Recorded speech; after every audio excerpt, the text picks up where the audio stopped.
నమస్తే, welcome to our channel. మన ముందు senior journalist doctor Durga Vadlamani గారు ఉన్నారు. ఆవిడతో మాట్లాడదాం. నమస్కారం. నమస్తే. సో రామోజీరావు గారు కాలం చేశాక నిన్న ఆయన సంస్కరణ సభను నిర్వహించారు. అయితే ఆ సభకు అక్షరాల అయింది 1.82 లక్షలు అని చెప్పి తెలిసింది. కానీ దీన్ని మరి వైసీపీకి సంబంధించినటువంటి పెయిడ్ బ్యాచ్ ఎవరైతే ఉన్నారో వాళ్ళు దాదాపు 12 కోట్లు ఖర్చు అయింది అని చెప్పి ప్రచారం చేస్తూ ఉన్నారు.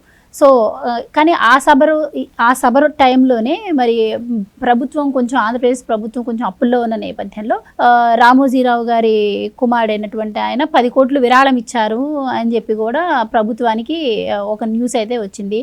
సో ఎలా చూడొచ్చు అంటారు మేడం ఈ ఫేక్ ప్రచారాన్ని? ఎవరైనా నమ్మే పరిస్థితి ఉంటుందంటారా ఆంధ్రప్రదేశ్? అంటే ఇప్పుడు వైసీపీ వాళ్ళకి రామోజీరావు గారు అంటే పడదు, మనకు తెలుసు. వాళ్ళకి బద్ధ శత్రువులు ఎవరు? ఈనాడు, ఆంధ్రజ్యోతి, ఏబిఎన్, టీవీ5 అంటే ముఖ్యంగా ఫస్ట్ ముందు వరుసలో నిల్చునేవి.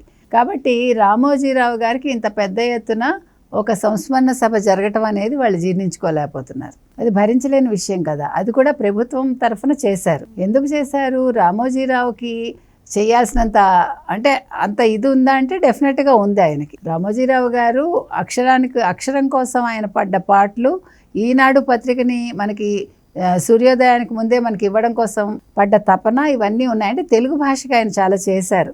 సరే, వ్యాపారస్తుడిగా పక్కన పెడితే ఒక పత్రికా సంస్థ అధినేతగా ఆయనకి అన్ని రకాలుగా అర్హత ఉంది. అందుకోసం వాళ్ళు చేశారు. చేస్తే దాన్ని వాళ్ళు వక్ర దృష్టితో చూడటమే కాకుండా 12 కోట్లు అయింది ఆ సభకని. 12 కోట్లు ఎందుకు ఖర్చు పెడతారమ్మా? 62 లక్షలు సభకు అయింది. 1.2 కోట్లు ప్రకటనలకు అయింది. ప్రకటనలు ఎవరికి ఇచ్చారు? వాళ్ళు ఈనాడుకి ఇచ్చారు, జ్యోతికి ఇచ్చారు, విశాలాంధ్రకి ఇచ్చారు. ఇట్లా 4 వాటికే ఇచ్చారు. 4 పేపర్స్కి ఏమో ఇచ్చినట్టున్నారు అంతే. సో మనం చూసే దృష్టిని బట్టి ఉంటుంది. ఒకటి మార్గదర్శి గురించి అని ఆయన చాలా వేదనకు గురి చేశారు వాళ్ళు. మార్గదర్శి విషయంలో ఎవరు? సాక్షి వాళ్ళు. సాక్షి అనే కాదు, వైసీపీ ప్రభుత్వం మనం మాట్లాడుతున్నాం. వైసీపీ ప్రభుత్వం చేసిన దానికి సాక్షి పేపర్ చిలవలు పలవలు చేసి రాసింది. సాక్షి మీడియాలో కూడా బాగా విస్తృతంగా వాళ్ళు ప్రచారం చేసుకున్నారు. అయితే మనం ఒక మంచి పని జరిగినప్పుడు దానికి వక్ర దృష్టితో చూడటం అనేది పరిపాటి. అదేం పెద్ద పట్టించుకోకర్లా. ప్రజలు కూడా ఇలాంటివి నమ్మే పరిస్థితుల్లో ఉండరు. ఎందుకంటే నిన్న ప్రభుత్వం చేసింది కాబట్టి ప్రభుత్వం తరఫున ఈ సంస్మరణ సభ జరిగింది. అంటే మనం చూసాం మొన్న రాజలాంఛనాలతో చేశారంటే ప్రభుత్వ లాంఛనాలతో వారికి మొన్న క్రిమేషన్ కూడా జరిగింది. అదేవిధంగా నిన్న సంస్మరణ సభ కూడా జరిగింది. దీన్ని ఎవ్వరూ తప్పుగా తీసుకోక్కర్లేదు. ఒక తెలుగు వ్యక్తికి ఒక దక్కిన గౌరవం ఇది. కాబట్టి ఆయన తెలంగాణలో ఉన్నారా, ఆంధ్రాలో ఉన్నారా కాదు, ఆయన మూలాలు ఎక్కడున్నాయి అనేది మనం చూడాలి. ఆ రకంగా ఆయన అర్హుడు అన్ని రకాలుగా కూడా. అందుకనే మహామహులు వచ్చారు, సినిమా ఇండస్ట్రీ నుంచి దిగ్గజాలు వచ్చారు, మాట్లాడారు. తర్వాత మన చంద్రబాబు నాయుడు గారు వచ్చారు, పవన్ కళ్యాణ్ గారు వచ్చారు. అంటే ప్రతి ఒక్కళ్ళు వచ్చి చక్కగా మాట్లాడారు. తర్వాత వాళ్ళు 10 కోట్లు ఆంధ్రప్రదేశ్ అభివృద్ధికి ఇచ్చారు. తర్వాత రామోజీరావు గారు పడ్డ వేదన 2006 నుంచి మార్గదర్శి విషయంలో ముఖ్యంగా వైసీపీ ప్రభుత్వం చేసిన అంటే రచ్చ కావచ్చు, లేకపోతే ఆయన పెట్టిన ఇబ్బంది కావచ్చు, మొత్తానికి ఆయన పార్టీ గెలిచింది అంటే తెలుగుదేశం కూటమి గెలిచింది, వైసీపీ ఓడిపోయింది అని తెలిసిన తర్వాతే ఆయన ప్రాణం పోయింది. అంటే దానికోసమే ఆయన ప్రాణం ఆగినట్టుగా ఉందన్నమాట ఒకటి. రెండోది, ఇప్పుడు వీళ్ళు వైసీపీ వాళ్ళు అంటే వైసీపీ సోషల్ మీడియా కావచ్చు, ఐపాక్ వాళ్ళు కావచ్చు, 12 కోట్లు అయింది అని వాళ్ళు ప్రచారం చేస్తున్నారు. వాళ్ళు ఒక నింద వేశారు నిన్న. దానికి వివరాలంతా కూడా ప్రభుత్వం ఇచ్చింది. తర్వాత వాళ్ళు 10 కోట్లు విరాళం ఇచ్చారని మనందరం కూడా చూసాము. కిరణ్ గారు, రామోజీరావు గారు పెద్ద కొడుకు, తర్వాత కోడలు శైలజ కిరణ్, తర్వాత విజయేశ్వర్ గారు ఇంకో కోడలు, వాళ్ళు ముగ్గురు కలిసి చెక్ ఇచ్చారు ప్రభుత్వానికి. కాబట్టి ఒకవేళ వీళ్ళు కనుక ఖర్చు పెట్టుంటే ఆ ఖర్చు వచ్చేసింది వెనక్కి. అది తీసుకోకపోవడం అనేది ఏమీ లేదు, తీసుకోవాలి న్యాయంగా. కాబట్టి తీసుకున్నారు ఒకటి. అండ్ ఇంకో విషయం మేడం, అసలు వైసీపీ వాళ్ళు డబ్బు వృధా గురించి మాట్లాడుతున్నారు అంటే అందరూ కూడా ఆశ్చర్యపోతున్న పరిస్థితి. ఇది అంతా కొంచెం హాస్యాస్పదంగా కూడా ఉంది. ఎందుకు అంటే మరి సిద్ధం సభలకు మనం చూసాము, 100 కోట్లు ఖర్చు పెట్టి సభలు ఏర్పాటు చేయటం, ఫ్లెక్సీలు ఏర్పాటు చేయడం, ఆయన ఫ్లెక్సీలు కావచ్చు, అలాగే ఎన్నో చెప్పుకుంటే రిషికొండ కావచ్చు, కార్యాలయాలు కావచ్చు, ఇలా చెప్పుకుంటూ పోతే ఎన్నో ఉన్నాయి. అలాంటి వాళ్ళు వచ్చి ఆయన సంస్మరణ సభకైన ఖర్చు ఆల్రెడీ అంతకన్నా ఎక్కువే వాళ్ళు విరాళం ఇచ్చారు. దాని గురించి ఇలా తప్పుడు ప్రచారం, అంటే ఆ చేసే ప్రచారం కూడా మరి కొంచెం వాల్యూ ఉండాలి కదా. ఎలా అంటే అలా తప్పుడు ప్రచారం చేసినా కూడా జనాలు నమ్ముతారా మేడం? అసలు మీరు విలువల గురించి అడుగుతున్నారేంటి? వైసీపీ వాళ్ళకిను విలువలు అనే పదానికి ఏమైనా సంబంధం ఉందా? అలాగే సాక్షికిను విలువలకి సంబంధం ఉందా?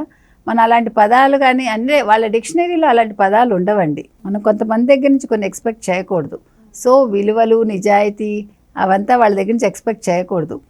నిన్న కూడా మనం చూసిన ఎలక్షన్స్ ముందు, ఎలక్షన్స్ అయ్యాక కూడా మనం మోసం చేయలేము, మన అబద్ధం చెప్పలేము, చంద్రబాబు నాయుడు లాగా ఆయన మాట్లాడుతున్నాడు. జగన్ అంటే నిజాయితీ, జగన్ అంటే జగన్ జగన్ జగన్ అంటాడు కానీ మన వైసీపీ, మన కార్యకర్తలు, మన ఎమ్మెల్యేలను ఎప్పుడు మాట్లాడు. ఆ జగన్ సెంట్రిక్గానే ఆయన మాటలు కానీ ఆయన చేతలు కానీ ఉంటాయి. కాబట్టి నీతి, నిజాయితీ, విలువలు అనే పదాలు మనం వైసీపీ నుంచి లేకపోతే సాక్షి నుంచి ఎక్స్పెక్ట్ చేయక్కర్లేదు. నెంబర్ 1. నెంబర్ 2, 200 కోట్ల సిద్ధం సభలకు ఆయన ఖర్చు పెట్టారు. ఇంకో విషయం ఏంటంటే మనం చూసాము, 986 మంది సెక్యూరిటీని పెట్టుకుని వాళ్ళకి ఇన్ని వేల కోట్లు జీతాలు ఇచ్చిన పెద్ద మనిషి వీళ్ళు నిన్న సభ గురించి మాట్లాడతారు. ఇంకొకటండి, అసలు జగన్మోహన్ రెడ్డికి ఇవన్నీ మాట్లాడే అర్హత ఉందా? ఆయన సభకు వెళ్తున్నాడంటే చెట్లు కొట్టేయటం ఏంటండి? మార్గం అంతా నిర్మానుష్యం చేసేసి మనుషులు కదలడానికి లేకుండా చేసి పరదాలు కట్టేసి అసలు ఎక్కడైనా ఉంటుందా? ఒక ప్రాణి కోసం ఇంతమంది ఇన్ని రకాలుగా అవస్థపడాలా? అంటే నీకు ఎందుకంత భయం అసలు? First thing. రెండోది, నీ సభలకి బిర్యానీ అంటావు, మందు అంటావు, బస్సులు పెడతావు. బస్సులకు ఒక్కొక్క బస్సుకి ఎంతంత ఖర్చో మనం మాట్లాడాం ఆల్రెడీ. 2000 కోట్ల బస్సు పెట్టాడు. తర్వాత వీళ్ళకి మందు కోసం, బిర్యానీ కోసం వచ్చిన వాళ్ళని నువ్వు కేసులు పెట్టి హెరాస్ చేసావు. మనకు తెలుసు, గులకరాయి సతీష్ అందులో బలైన వాడు. లక్కీగా అతను అదృష్టం బాగుండి ఎక్కువ కాలం జైల్లో ఉండకుండా బయటకు వచ్చాడు. పాపం కోడికత్తి సీనే బలైపోయాడు 5 సంవత్సరాలు కదా. కాబట్టి కొన్ని మీరు చెప్పినట్టుగా హాస్యాస్పదంగా ఉంటాయి. గురువింద గింజల్లాగా వీళ్ళు మాట్లాడితే వాళ్ళ నలుపు మర్చిపోయి, వాళ్ళు చేసిన పనులు మర్చిపోయి వాళ్ళు ఈ రకంగా మాట్లాడటం అనేది ప్రజలైతే నవ్వుకుంటారండి.